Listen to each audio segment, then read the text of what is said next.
Sugar ব্যাপার my channel, তোমার সবাই কেমন আছো? আসলে সেরকম ভালো আছে, সুস্থ আছে। তোমাদেরকে প্রথমে সবাইকে জানাই বিজয়া দশমীর অনেক প্রীতি ও শুভেচ্ছা।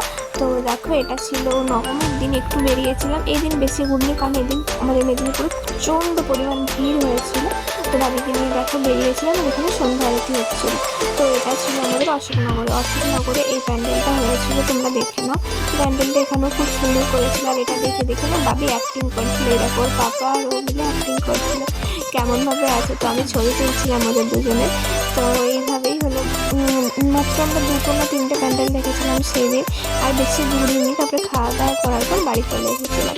দেখো, বাবি এখানে মুখটা বন্ধই করেনি, হাঁ করেই আছে, আর ওই প্যান্ডেলটা খুব ভালোভাবে দেখছিল। আসলে ও মজা পাচ্ছিল হয়তো দেখে, ওদিকে চোখ ফেরাতে পারছিল না। তারপরে দেখো, ওর পাপা একটু গিয়েছিল একটু ওইদিকে, তো বাবির সাথে এই যে আমি দাঁড়িয়েছিলাম।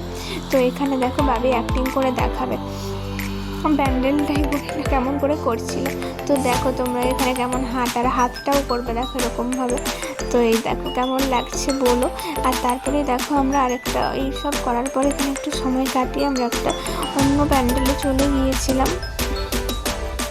তো এখানে একটু পাশে অনুষ্ঠান হচ্ছে দেখে অন্য প্যান্ডেলে চলে গিয়েছিলাম। তো আমরা এখানে অনেকটা সময় কাটিয়েছিলাম।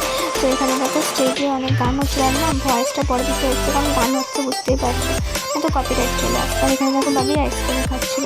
আর এই যে এই প্যান্ডেলটা, এখানে আমরা শরৎপল্লীতে ছিলাম, শরৎপল্লীতে অনেকটা সময় কাটিয়েছিলাম। ওইখানে সময় কাটানোর পর তারপরে আমরা চলে এসেছিলাম এই দোকানটাতে কিছু খাওয়ার জন্য। খেয়ে টেয়ে নিয়ে আর হলো তারপরে বাড়ি চলে গেছিলাম। বাড়ি যাওয়ার সময় এইটা হলো আমার বাপের বাড়ির মাঠে এই প্যান্ডেলটা হয়েছিল। কেমন লাগছে বলো, ভালো লাগলে প্লিজ চ্যানেল সাবস্ক্রাইব করে